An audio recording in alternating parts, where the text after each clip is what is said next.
Hello everyone, how are you all? I hope you all are fine.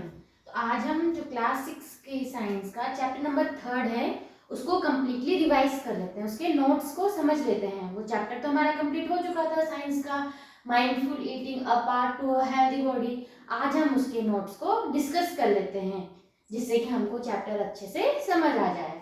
तो chapter number 3 है mindful eating a part to a healthy body. तो people across India eat diverse type of food containing various food components. ठीक है, पूरे India में अलग अलग type के फूड हम क्या करते हैं, लेते हैं, है ना। अलग अलग टाइप के फूड खाते हैं जिसमें आपके अलग अलग टाइप के कंपोनेंट प्रेजेंट होते हैं। चॉइस ऑफ फूड में vary according to the cultivation of food crops in a region, taste preference and culture and traditions and so on. ठीक है, जो आपका जो फूड है, जो चॉइस ऑफ फूड है लोगों की, वो डिपेंड करता है कि वहाँ के लोकल एरिया में कौन सा क्रॉप ज्यादा होता है। ठीक है, वहाँ के कल्चर के हिसाब से, वहाँ के ट्रेडिशन के हिसाब से और वहाँ के टेस्ट के हिसाब से वो क्या करते हैं, अपने फूड के चॉइस को रखते हैं। अब आता है नेक्स्ट टॉपिक है हमारा जो इम्पोर्टेंट है, nutrients. What are nutrients? Nutrients क्या होते हैं? तो food component that provide energy. ऐसे फूड कंपोनेंट, फूड में ऐसे component that provide energy, support growth and help repair and protect our body from diseases and maintain various bodily functions are called nutrients. ऐसे food component जो हमारी body को energy provide करते हैं, हमारी body को ग्रोथ करवाते हैं और ऐसी ही हमारी बॉडी में जो जितने भी डिजीज हैं उनको दूर रखने की कोशिश करते हैं और हमारी बॉडी की डिफरेंट फंक्शंस को मेंटेन करने में काम आते हैं। उन्हें हम क्या कहते हैं? उन्हें हम कहते हैं nutrients. The major nutrients in our food are, जो हमारे फूड में जो मेजर न्यूट्रिएंट्स होते हैं वो है कार्बोहाइड्रेट्स। ठीक है, हमने पढ़े थे ना, carbohydrate, fats, proteins, vitamins and minerals. In addition food also contain क्या होना चाहिए, डाइटरी फाइबर्स और वाटर भी होना चाहिए। तो जो हमारे मेजर न्यूट्रिएंट्स हो गए carbohydrates, fats, protein, vitamins and minerals, dietary fibres जिन्हें हम फिश भी कहते हैं, एंड वाटर। ये सब क्या है, हमारे बॉडी के लिए इंपॉर्टेंट है। तो सबसे पहले अब हम पढ़ लेते हैं व्हाट आर कार्बोहाइड्रेट्स। कार्बोहाइड्रेट्स क्या होते हैं? तो कार्बोहाइड्रेट्स क्या करते हैं, हमें एनर्जी प्रोवाइड करते हैं। It provides energy to carry out various activities. ये हमारी बॉडी को एनर्जी प्रोवाइड करते हैं ताकि हम बहुत सारी एक्टिविटीज कर सकते हैं, जैसे चलना फिरना, ये सब हम कर रहे हैं ना। And therefore it is known as energy giving food. इसीलिए इन्हें क्या कहते हैं, एनर्जी गिविंग फूड। याद रखना, कार्बोहाइड्रेट को कहते हैं energy giving food. Cereals like wheat, rice and maize, vegetable like potato and sweet potato and fruits like banana, pineapple and mango are the some sources of carbohydrate. तो यहाँ पे carbohydrate के कुछ एग्जाम्पल दिए हुए हैं कि what are the sources of carbohydrate. ठीक है, ये हो गया। तो carbohydrates are the energy giving food. ठीक है, नेक्स्ट देख लेते हैं fats. Fat also provide energy to our body. Fat भी कार्बोहाइड्रेट की तरह ही हमारी बॉडी को एनर्जी प्रोवाइड करते हैं। Therefore, they are also known as energy giving food. इनको क्या कहते हैं हम, एनर्जी गिविंग फूड। जैसे कार्बोहाइड्रेट एनर्जी गिविंग फूड हुए, similarly fats are also energy giving foods, but this is the source of stored energy. तो जो fat हो गई वो कैसे हो जाती है, स्टोर हो जाती है, इसीलिए हम इसको क्या कहते हैं, स्टोर्ड एनर्जी कहते हैं। और जो आपके कार्बोहाइड्रेट होते हैं वो आपको इंस्टेंट एनर्जी देते हैं। ठीक है, तो इसके एग्जांपल हो गए नट्स, जैसे ground nuts, walnuts, coconuts and almonds, seeds such as pumpkin seeds, sunflower seeds, ghee and various type of oils are the some sources of fat. तो फैट के सोर्सेज हो गए नट्स। ठीक है, नट्स में जैसे आपके ग्राउंड नट, कोकोनट। ठीक है, सीड्स हो गए, सीड्स में हो गए जैसे पंपकिन सीड्स, सनफ्लावर सीड्स, और साथ ही साथ घी और जितने भी टाइप के आपके ऑयल्स होंगे वो सब हमारे फैट के सोर्सेज होते हैं। ठीक है, नेक्स्ट आता है हमारा protein. Protein rich food help in growth and repair of our body. Protein rich जो फूड होते हैं वो हमारी बॉडी को ग्रोथ और रिपेयर करने के लिए हेल्प करते हैं। These are therefore called body building foods. इसीलिए इनको body building foods भी कहा जाता है। जैसे जो देखो ना, जो जिम जाते हैं वो प्रोटीन, वो बोलते हैं हमें प्रोटीन लेना है, इसीलिए क्योंकि वो हमारी बॉडी को ग्रो करते हैं, ठीक है। बॉडी बिल्डिंग फूड इनको कहा जाता है। Milk product and pulses are the good sources of protein. Milk product जैसे कि आपका क्या हो गया, पनीर हो गया, है ना, और साथ ही साथ पल्सेस जैसे जो दाल होती है, ये सब क्या के गुड सोर्सेज ऑफ प्रोटीन है। नेक्स्ट देख लेते हैं। उसके बाद है आपका विटामिन्स एंड मिनरल्स। तो विटामिन्स में आपके हो गए जैसे A, B1 and C, R, and minerals में आ गए आपके कैल्शियम, आयोडीन और iron. Are two groups of food component, ये भी क्या है, एक फूड कंपोनेंट ही है, that protect our body from various diseases, जो क्या करते हैं हमारी बॉडी को बहुत सारी डिजीजेस से बचाते हैं, सेव करते हैं। तो vitamins and minerals are also called protective nutrients. क्या कहते हैं इन्हें, प्रोटेक्टिव न्यूट्रिएंट्स। तो energy giving food, energy giving component कौन से हो गए, एनर्जी गिविंग कंपोनेंट हो गए आपके कार्बोहाइड्रेट्स एंड फैट्स, जिसमें कि इसमें कौन सा फैट्स में क्या है, ये क्या होते हैं, स्टोर्ड एनर्जी, ठीक है। बॉडी बिल्डिंग कंपोनेंट,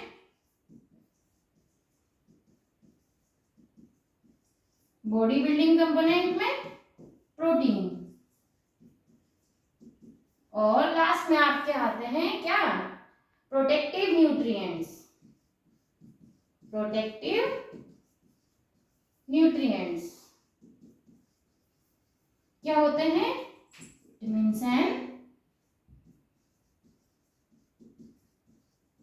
मिनरल्स, ठीक है। ये आपको याद रखना है, ये वन वर्ड क्वेश्चन में भी पूछा जा सकता है, एमसीक्यू में, फिलअप्स में पूछे जा सकते हैं कि energy giving component carbohydrate, fats, body building components, protein and protective nutrients होते हैं आपके विटामिन्स एंड मिनरल्स, ठीक है। देख लेंगे।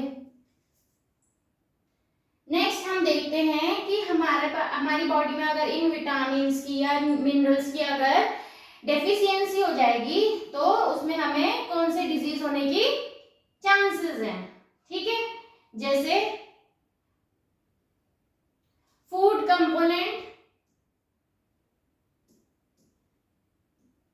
देख लेते हैं, आपका बुक में भी है, मैंने पहले कहा था आपको ये अच्छे से याद करना है इसको, ठीक है। इस टेबल को अच्छे से याद करना है। विटामिन और मिनरल कौन सा, मान लो अगर हमारे बॉडी में विटामिन ए है तो उसके फंक्शंस क्या होते हैं, keeps eyes and skin healthy, हमारी आईज और स्किन को हेल्दी रखता है। इसके सोर्सेज क्या है, पपाया, कैरेट, मैंगो, मिल्क। और इसकी वजह से कौन सी डेफिशिएंसी डिजीज हो जाती है, लॉस ऑफ विजन, कम दिखाई देना। सिम्टम्स क्या होते हैं, poor vision, loss of vision, in darkness, night blindness, ठीक है, sometimes complete loss of vision. Next है हमारा विटामिन B1, ये क्या करता है, keeps heart healthy and supports body to perform various functions, हमारे हार्ट को और हमारे हार्ट को हेल्दी रखता है ताकि उससे हमारी बॉडी की जितनी भी एक्टिविटीज हैं, फंक्शंस हैं, वो अच्छे से हो सके, ठीक है। इसके भी एग्जांपल्स हैं nuts, whole grains, seeds, milk product. इसकी वजह से कौन सी डिजीज हो जाती है, बेरी, जिससे क्या होता है, swelling, tingling on, burning on, sensation in feet and hands, troubling in breathing, ये सब इसके सिम्टम्स हैं। तो ये आपका एनसीईआरटी की बुक में है, आप वहां से भी देख सकते हैं। विटामिन सी में है help body to fight disease, ठीक है, डिजीज के अगेंस्ट फाइट करने में हेल्प करता है। इसके एग्जांपल हो गया amla, guava, green chilli, orange lemon, scurvy, ठीक है। डेफिशिएंसी क्या हो जाएगी विटामिन सी की वजह से, disease scurvy, bleeding gums, slow healing of wands, bleeding gums यानी मसूड़ों से खून निकलना, और साथ ही साथ जो आपके घाव है वॉन्ड्स है वो अच्छे से भरेंगे नहीं, ठीक है, उनमें टाइम लगेगा। Vitamin D help body absorb calcium for bone and teeth health, ठीक है, ये क्या करता है, कैल्शियम एब्जॉर्ब करता है हमारे टीथ और बोन्स के लिए, ठीक है। एक्सपोजर टू सनलाइट बोलते हैं ना, सुबह की धूप लेनी चाहिए, इसीलिए उससे हमें क्या मिलता है, विटामिन डी। मिल्क से, बटर, फिश, एग इसके गुड सोर्सेज हैं। इसकी वजह से डिजीज हो जाती है रिकेट्स, और इसके जो सिम्टम्स है soft and bent bones. Next आ जाता है calcium, keeps bones and teeth healthy, ये हमारे बोन्स और टीथ को हेल्दी रखने के लिए यूजफुल है। इसके एग्जांपल हो गए मिल्क, सोया मिल्क, कर्ड, चीज, पनीर। ठीक है, इसकी वजह से disease bone and tooth decay और वीक बोन्स टूथ डिके इसके सिम्टम्स हुए। नेक्स्ट देख लेते हैं, अब हम देख लेते हैं आयोडीन। ठीक है, iodine had to perform physical and mental activity, physical और मेंटल एक्टिविटी को परफॉर्म करने के लिए हेल्प करता है। सीवीड, वाटर, चेस्टनट्स यानी कि सिंघाड़ा, आयोडाइज सॉल्ट इसके गुड सोर्सेज हैं। गोइट्रे, गोइट्रे होता है गले में सूजन आ जाती है आगे से। ठीक है, तो swelling at the front of the neck, neck के फ्रंट में स्वेलिंग हो जाना, ये इसका सिम्टम्स है। नेक्स्ट है आयरन, आयरन की वजह से क्या हो जाता है, खून की कमी है ना बोलते हैं, तो important component of blood, blood का एक इंपॉर्टेंट कंपोनेंट है आयरन। ये हमें green leafy vegetables, beetroot, pomegranate यानी कि अनार, इनसे अच्छे अमाउंट में मिलता है। एनीमिया, ठीक है, इसकी वजह से जो डिजीज हो जाती है वो है एनीमिया, और इसके जो सिम्टम्स है वीकनेस, शॉर्टनेस ऑफ ब्रीथ, कमजोरी और सांस लेने में दिक्कत, ये सब इसके सिम्टम्स हैं। तो ये वाले आपको अच्छे से इनको याद करना है, you have to learn it. Next आता है, अभी हमने देख लिया हमारे जो न्यूट्रिएंट हैं। ठीक है, हमने देखा carbohydrate, fats, protein, vitamins, minerals, और साथ ही साथ उसमें हमारे जो आपने देखा होगा फूड में क्या जरूरी है, हमारा रफेज यानी कि डाइटरी फाइबर, और साथ ही साथ वाटर भी बहुत ज्यादा इंपॉर्टेंट है। तो क्या है रफेज और dietary fibre? Roughage do not provide any nutrient to our body, ऐसा नहीं है कि हमारी बॉडी को न्यूट्रिएंट प्रोवाइड कर रहा है, but they are an essential component of our food, लेकिन फिर भी हमारी बॉडी के लिए ज्यादा बहुत इंपॉर्टेंट है। क्या करते हैं, इनका काम क्या है, डाइटरी फाइबर का काम क्या है, they help our body get rid of undigested food. ठीक है, ये क्या करते हैं, हमारी बॉडी से जो अनडाइजेस्टेड फूड है उसको बाहर निकालने में हेल्प करते हैं and ensure smooth passage of stool. ठीक है, नेक्स्ट इसके सोर्सेस क्या है, इसका डाइटरी फाइबर का काम क्या है, ये हमारी बॉडी से अनडाइजेस्टेड फूड को बाहर निकालने में हेल्प करते हैं, और साथ ही साथ स्मूथ पैसेज ऑफ स्टूल के लिए भी हेल्पफुल है। नेक्स्ट हमारा इसके सोर्सेज क्या है, सोर्सेज ऑफ डाइटरी फाइबर, तो ग्रीन लीफी वेजिटेबल्स है ना, हम बोलते हैं हमें अच्छे अमाउंट में हरी सब्जियां लेनी चाहिए, इसीलिए तो जो ग्रीन लीफी वेजिटेबल्स हो गए, फ्रेश फ्रूट्स हो गए, होल ग्रेन्स हो गए, पल्सेस हो गए and nuts are the good sources of roughage. ठीक है, डाइटरी फाइबर्स के अच्छे एग्जांपल्स हैं, गुड सोर्सेज हैं। उसके बाद आता है वाटर। वाटर क्यों है हमारे लिए, water is an essential part of our diet. अगर हम पानी नहीं पिएंगे तो क्या हो सकता है, ठीक है, बहुत सारी दिक्कतें होती हैं।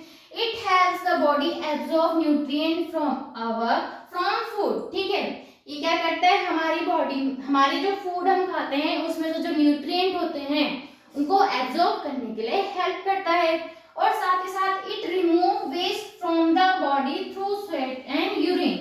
ठीक है, और हमारी बॉडी से वेस्ट प्रोडक्ट होता है उनको भी स्वेट एंड यूरिन के थ्रू बाहर निकालता है, और साथ ही साथ इट मेंटेन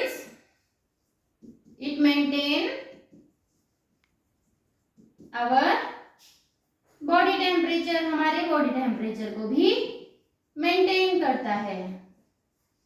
ठीक है, वाटर, इसलिए हम बोलते हैं हमें सही अमाउंट में वाटर को एब्जॉर्ब करना चाहिए, लेना चाहिए। ठीक है, अब आ जाते हैं नेक्स्ट टॉपिक में, taste food the different component of food. हमने देखे थे ना कि हमारे फूड में ये प्रेजेंट है या नहीं है, तो कैसे हम उसको देखते हैं, तो टेस्ट फॉर द स्टार्च, सबसे पहले स्टार्च के लिए देख लेते हैं। ठीक है, तो स्टार्च क्या है, it is a type of carbohydrate. किसका एग्जांपल, किसका टाइप है ये कार्बोहाइड्रेट का एक टाइप है।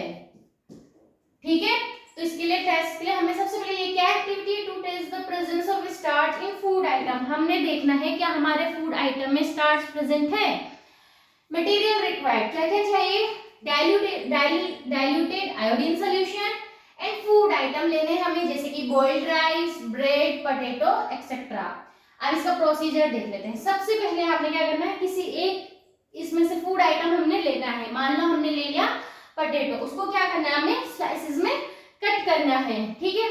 तो take a raw peeled potato slice, एक हमने इसकी स्लाइस लेनी है and add 2-3 drop of dilute iodine solution. और इसमें क्या करना है, drop of 2-3 drop of dilute iodine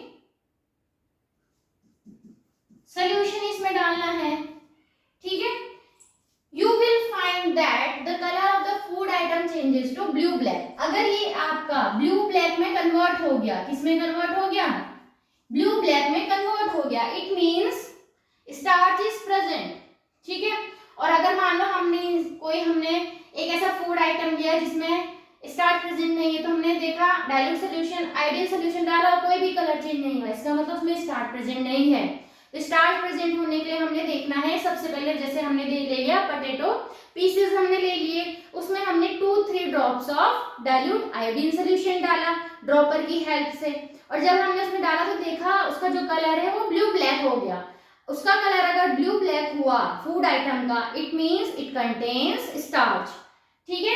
तो ये आपका हो गया स्टार्च के लिए कैसे हमें फाइंड आउट करना है। नेक्स्ट है आपका test for the fat. Fat के लिए देख लेते हैं।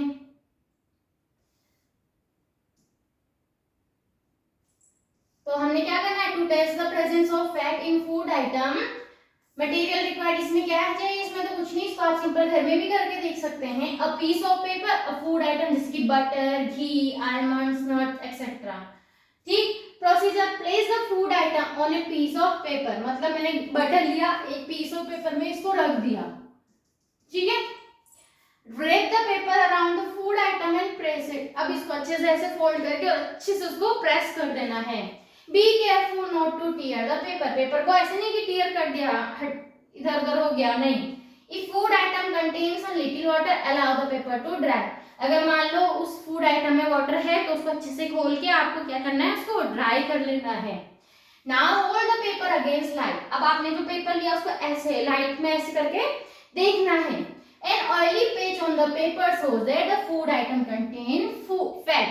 अगर आपको उसमें ऑयली पेचेस दिख रहा है, ऐसे आपने देखना है उठा के और उसमें ऑयली पेचेस दिख रहा है, इसका मतलब है that food item contain fat, ठीक है। तो ये आपका हो गया टेस्ट फॉर द फैट।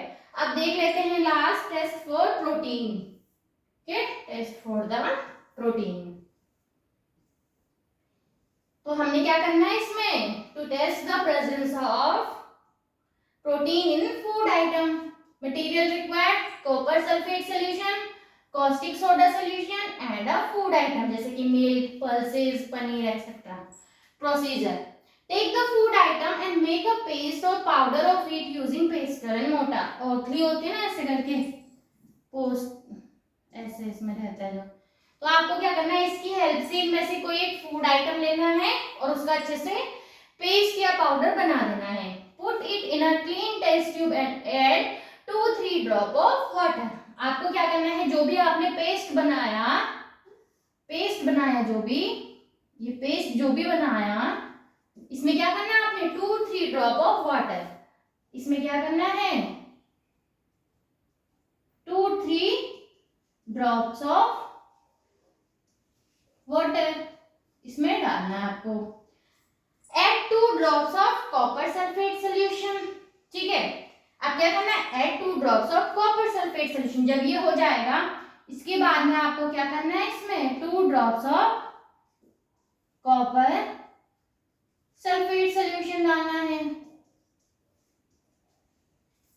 उसके बाद ना take the another dropper and add 10 drops of caustic soda solution. अब आपको क्या करना है, 10 drops of caustic soda solution.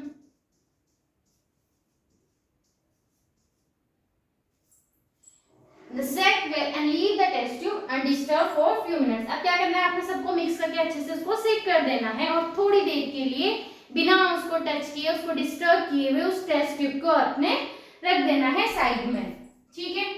अगर वॉयलेट कलर आया, ठीक है, उस टेस्ट ट्यूब में अगर वॉयलेट कलर आ गया, इसका मतलब जो फूड आइटम लिया आपने उसमें प्रोटीन प्रेजेंट है, ठीक है, उसमें क्या है, प्रोटीन प्रेजेंट है। तो इसको कैसे करना है, इसके लिए प्रोटीन के लिए पेस्ट लिया, पेस्ट ऑफ फूड आइटम सबसे पहले लिया, फिर इसमें क्या किया, 2-3 ड्रॉप्स ऑफ वाटर हमने लिया, है ना, फिर हमने क्या किया इसमें, उसके बाद में 2 drops of copper sulphate solution, 2 drops of copper sulphate solution,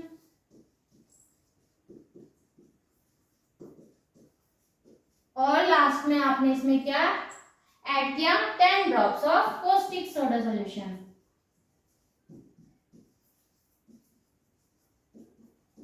caustic soda solution, अगर इसका कलर वॉयलेट में आ गया, इसका मतलब आपके जो फूड आइटम है उसमें प्रोटीन प्रेजेंट है, ठीक है, ये हो गया। अब नेक्स्ट टॉपिक आता है हमारा balance diet. What is balance diet?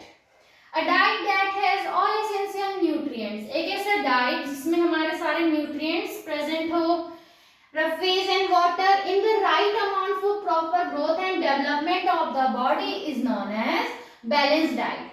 एक ऐसी डाइट जिसमें हमारे इंपॉर्टेंट न्यूट्रिएंट्स, रफेज, वाटर ये सब सही अमाउंट में प्रेजेंट होना चाहिए हमारी बॉडी की ग्रोथ और डेवलपमेंट के लिए, इसे कहते हैं balanced diet.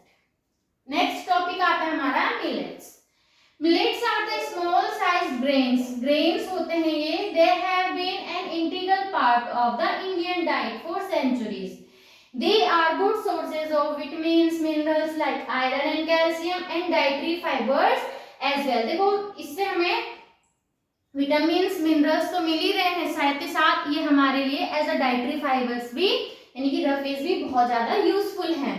That is the reason they are also called nutraceuticals, इसलिए इनको न्यूट्रीसील्स भी कहा जाता है क्योंकि इनसे हमें बहुत सारी चीजें एक साथ मिल रहे हैं। They contribute significantly to a balanced diet required for the normal functioning of our body। ठीक है, ये हो गया हमारे मिलेट्स। नेक्स्ट टॉपिक आता है हमारा फूड माइल्स। फूड माइल्स क्या हुआ, एक तरीके से देखा जाए तो जहां से फूड जो प्रोड्यूस हो रहा है, ठीक है, और कंज्यूमर तक आने में जितनी भी डिस्टेंस ट्रेवल हो रही है उसे हम क्या कहते हैं, food miles. The entire distance traveled by a bag of wheat or any other food items from the producer to the consumer is known as food miles। यानी कि पूरी डिस्टेंस जो आपका एक फूड ट्रेवल कर रहा है फ्रॉम प्रोड्यूसर टू कंज्यूमर, ठीक है, जिसने उस फूड को उगाया और जो उसको कंज्यूम खा रहा है ना, वहां से लेके वहां तक की जो डिस्टेंस है उसे हम क्या कहते हैं, फूड माइल्स कहते हैं। Reducing food miles is important, हमारे जो फूड माइल्स है उसे हमें क्या करना चाहिए, कम करना चाहिए, ठीक है, क्यों, it has to cut down the cost and the pollution during in transport. अब मान लो एक जगह से दूसरी जगह से किसी फूड आइटम को अगर हम डिलीवर कर रहे हैं तो अगर डिस्टेंस ज्यादा हुई तो उसकी कॉस्ट भी ज्यादा होगी, और साथ ही साथ जो गाड़ी हमारी जो व्हीकल है यहाँ से वहां जा रही है वो पोल्यूशन भी क्रिएट करेगी, तो वो क्या हो जाएगा, कम हो जाएगा। अगर हमारी डिस्टेंस कम होगी तो कॉस्ट कम होगा और पोल्यूशन भी कम होगा। It helps and support local farmers, और ये क्या करेगा, जो हमारे लोकल फार्मर्स हैं उनको हेल्प करेगा। मान लो अगर यहाँ की ही चीज अगर किसी ने ले ली है तो उसके लिए क्या करेगा, वो हेल्पफुल रहेगा। It also keep our food fresh and healthy, और साथ ही साथ ही हमारे फूड को फ्रेश भी रखता है और साथ ही साथ हेल्दी भी रहता है। तो इस तरीके से ये चैप्टर हमारा यहाँ पे कंप्लीट होता है, और साथ ही साथ इसके नोट्स भी आज हमने डिस्कस कर लिए हैं। अगर आपको ये नोट्स चाहिए होंगे please comment, and description box में आपको मिल जाएंगे क्लास 6 के साइंस का चैप्टर नंबर 3 का। Okay, thank you.